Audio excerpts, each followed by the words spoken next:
Yun. Hi guys. So bukod sa explore local natin sa pagkain, pakita ko sa inyo yung bagong access road, yung east-west road simula Aguinaldo sa Silang.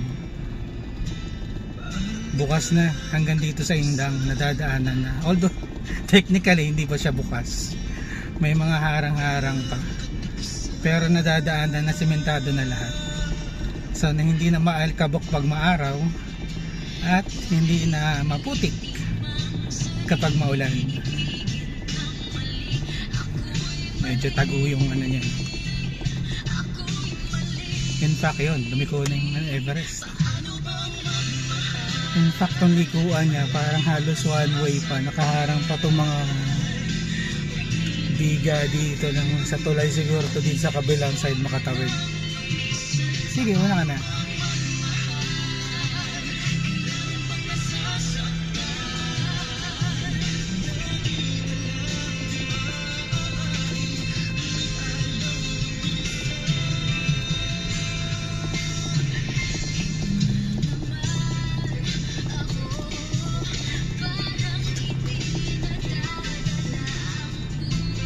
Hindi ko maintindihan ba't yung nakinakwari yung lupa. Busy ang mga truck na yan 24/7. Ito yung hakot niya ng lupa.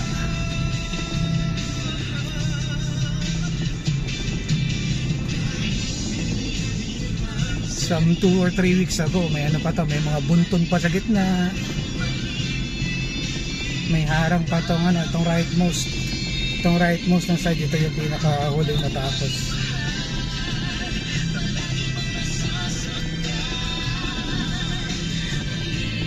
May basketball sa gitna.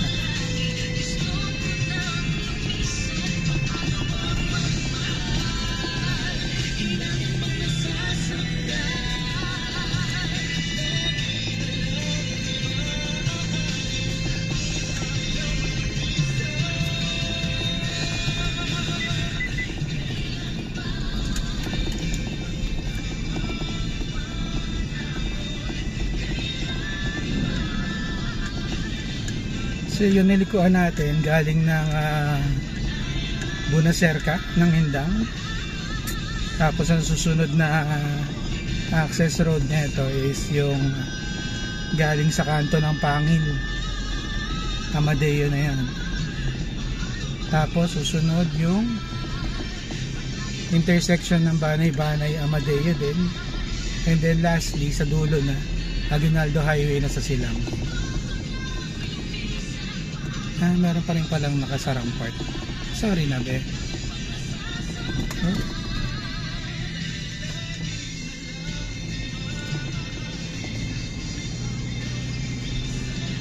Hindi pa rin pala kompleto. Sorry na.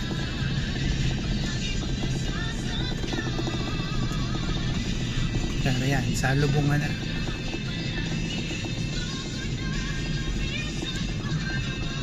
Siguro a month ago kasi itong buong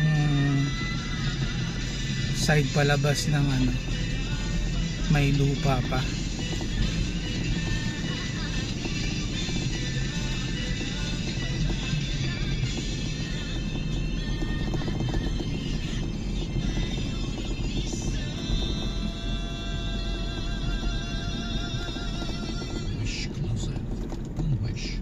Sarap na mag-drive dito, mag-aral mag-drive.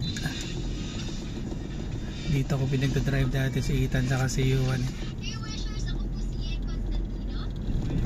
Si Darlene din pala nakapag-drive din pala dito, kaya lang maikli pa dati, mostly dun sa kabilang side.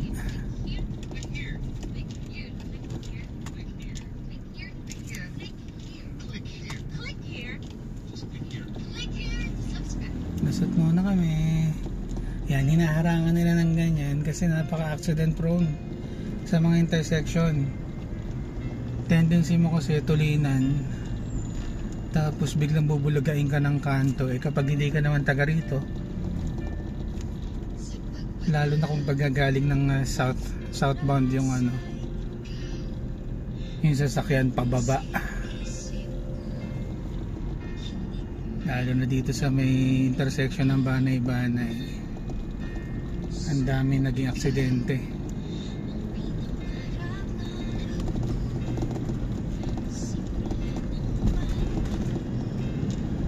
Yan. Dito nga pala sa East West, parang online graduate yung mga gumawa. Ang pangit gumawa ng landing ng tulay, may kaldag.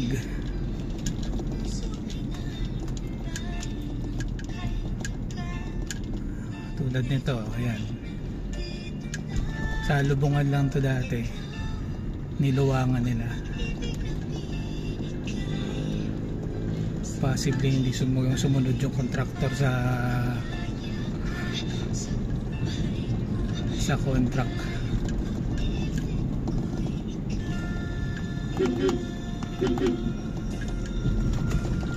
Basta kanyang intersection, kahit maliit na kanto lang, bumubusina tayo for safety.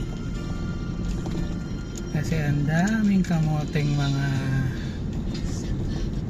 rider.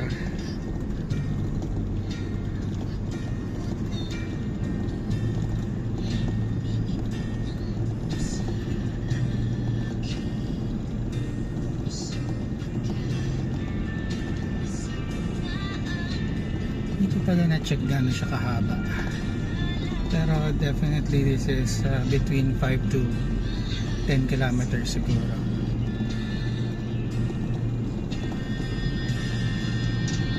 Ayan, sorry, yung kaninang nilampasan nating intersection na medyo pumila, yun yung intersection ng Pangil Road. Kapag kumanan ka doon, Amadeo, pag kumaliwa, Trece Martires. So eto naman ngayon yung intersection ng Banay-Banay. Pag kumanan ka dyan, papuntang Amadeo yan. Pag kumaliwa ka, papuntang General Trias, Gen 3, Trece na rin. Tapos ito, itong patawid papunta ng Silang. Yan, yung Petron dyan, yung kantong yan, isa yan sa mga sinasalinan ko kasi mura dyan. Sa mga naghahanap ng murang branded na gas or diesel, yung Petron din sa Lulud. Tapos lastly yung Petron sa may Silang Bypass. Yan, ito yung example ng pangit na landing. Tingnan nyo ha, mabagal lang tayo, 40, hindi ako mag-a-apply ng preno, diba? Yan, ito yung kotse, boom, diba? Nasa 40 lang ang takbo natin yan,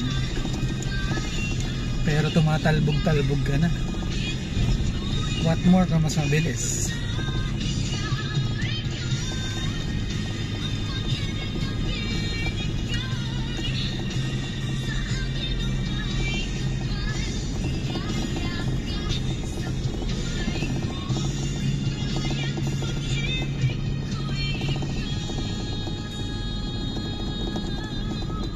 So laking gaan ito. Laking gaan itong east-west para sa mga taga-upland. Patawid ng Aguinaldo. So tatawid pa yun, dire-diretso pa yun. Hanggang doon pa lang sa indang yung nabubuksan. Ginagawa na rin yung kabila. Actually ginagawa na yung tulay doon, patawid doon sa papuntang kay Quit.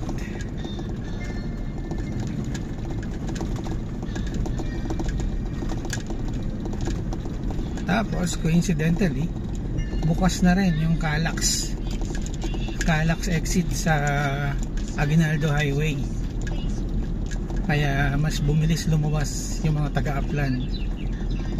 Hindi ko na actually matandaan yung last time na dumaan ako ng Aguinaldo Highway, so many years back. Dati kasi either Carmona o kaya Santa Rosa, ganyan.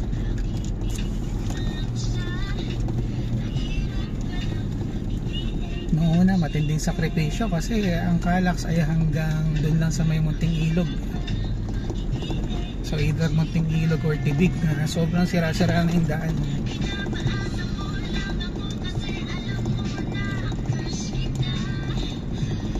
Ang lakas din makasira ng shocks nun. At least ngayon bukas na hanggang Aguinaldo Highway. So yun siguro we're down to the last 500 meters. Exit na lang sila. Ayan, ang dami na nasasakyan. Mga galing na yan Aguinaldo Highway.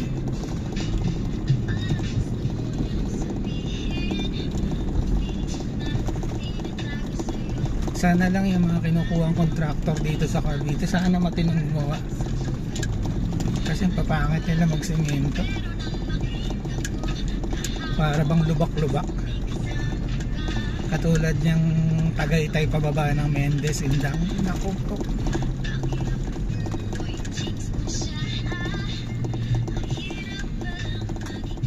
Sementado pero parang lubak-lubak.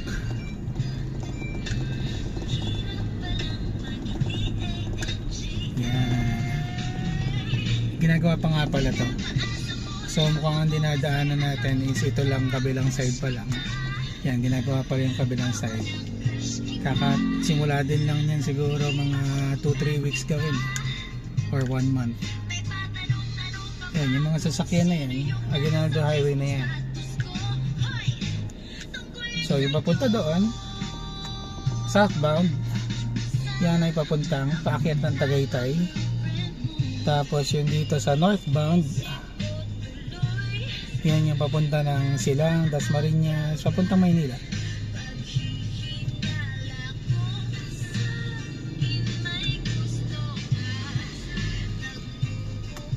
Yan, so explore local series. Bye guys.